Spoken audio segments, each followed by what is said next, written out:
Mais d'autres disent, il a ouvert les yeux de l'aveugle, mais il n'a pas pu empêcher à son propre ami Lazare de mourir. Le dernier mot des hommes n'est pas le dernier mot de Dieu. Donc tant que tu n'apprends pas à laisser Dieu faire, Dieu te laissera toujours faire jusqu'à ce que tu comprennes que Dieu gère ce que tu ne connais pas. Donc il n'est pas obligé de composer avec vous.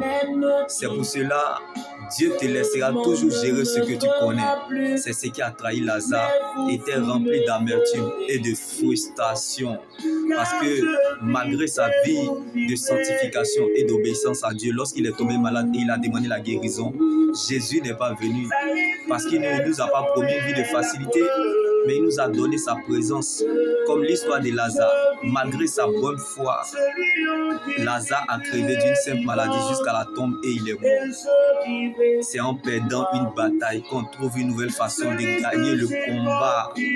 Donc il est moins grave de perdre que de se perdre, car il est parfois bien de perdre le contrôle de la situation pour que Dieu prenne le contrôle de la situation. Donc vaut mieux garder sa paix intérieure que de chercher sa raison.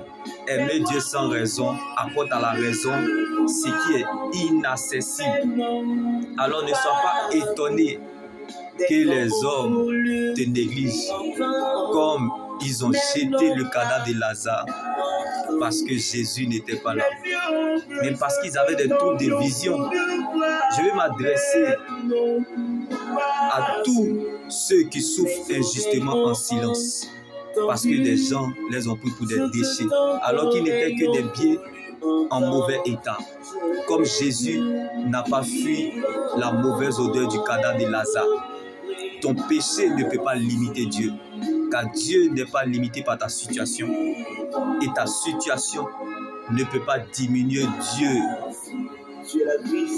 Comme Lazare, malgré sa décomposition dans la tombe, Lazare était encore dans le programme de Dieu.